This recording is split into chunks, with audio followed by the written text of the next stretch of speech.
આ બધાએ ખૂબ પ્રેમ ભાવથી જે કંઈ સ્વાગત કર્યું છે એ માટે આપ બધાને ધન્યવાદ છે. કારણ કે સ્વાગતની અંદર નાના મોટા બધા એ ભાઈઓએ એનો લાભ લીધો છે. મને પહેલાં હું અહીં આવ્યો ત્યારે લાગ્યું કે આટલું મોટું સ્ટેજની શી જરૂર છે, કે આટલું મોટું સ્ટેજ વચ્ચે આમ અંતરાય થાય. પણ જ્યારે અત્યારે નૃત્ય બધાનું જોયું તો નૃત્યથી બધા આખું સ્ટેજ ભરાઈ જ ગયું.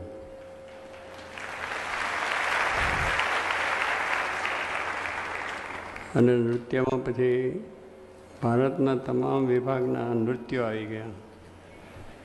પૂર્વ, પશ્ચિમ, ઉત્તર, દક્ષિણ બધાએ આવ્યા. ભાંગડા પણ આવ્યું. એટલે એ રીતે પણ ભારત આખું અમને દર્શન થઈ ગયું, એ પણ આનંદ થયો. ત્રીજી વાત, બધા શેઠિયાઓ વેપારી વર્ગના પણ આવ્યા.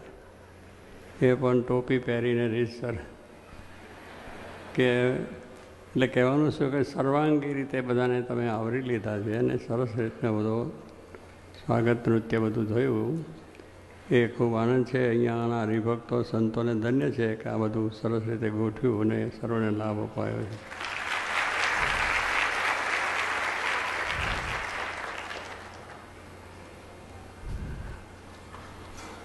આ પૃથ્વી ઉપર ભગવાનના અવતારો થાય છે. દયાદાહી ધર્મસ્ય ગ્લાનિર્ભવતિ ભારત, જે ગીતામાં કહેલું છે કે જ્યારે જ્યારે અધર્મ વૃદ્ધિને પામે છે ત્યારે ધર્મનું સ્થાપન કરવા માટે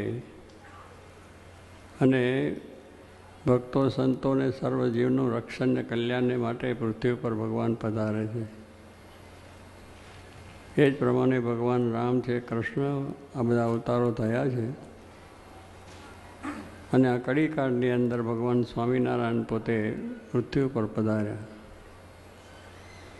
પોતાનું જે ધામ અક્ષર, જે ગુણાતીત કહીએ છીએ, પોતાના જે મુક્તો ત્યાં અક્ષરધામમાં મુક્તો છે બધા, પોતાનું ઐશ્વર્ય તમામ લઈને પૃથ્વી ઉપર પોતે પધાર્યા છે. એમ પોતે પોતાના વચનાવતની અંદર વાત કરી છે. એમને આવવાનો હેતુ આ દુનિયામાં બીજું કંઈ જ નહોતું, પણ જીવોનું કલ્યાણ થાય, સર્વ જીવનું કલ્યાણ થાય એને માટે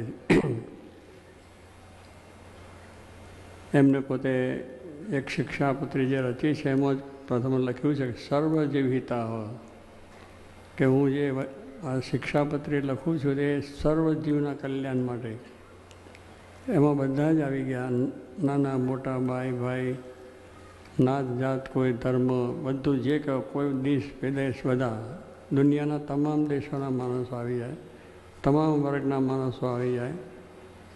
એમાં કોઈ ભેદ નથી રાખ્યો કે આને જ મારે કલ્યાણ કરવું છે, કે આ નાતનું કરવું છે, કે આ ભાતનું, કે આ દેશના માણસનું, કે આ ધર્મના માણસનું, કે આ વર્ગના માણસોનું કરવું એવું નથી. એમને કહ્યું સર્વજીવ એટલે બધું જ આવી ગયું. બહુ વિશાળ ભાવના છે ભગવાનની, કે એમને કંઈ એવી વેરો વત્રો નથી એટલે આ નાતનું થાય, નાનું થાય, મારા છે એનું થાય ને બીજાનું ન થાય. એમને કોઈ ભેદભાવ નથી. એ રીતે ભગવાન શ્રીજી મહારાજે પૃથ્વી પર આવીને પોતે આ રીતે 500 સંતો કરીને એમના દ્વારા પોતે વિચરણ કરીને બધા દેશની અંદર પણ આ કાર્ય કરીને કલ્યાણનું કાર્ય કરેલું છે.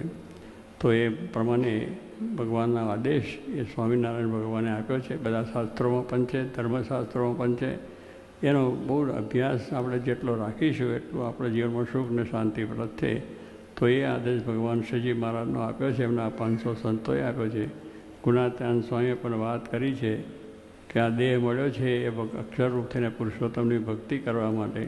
તો આવા સૂત્રો છે, આપણે વાંચીને જો એનાથી જીવનમાં ઉતારીશું તો સુખ્યા થવા છે.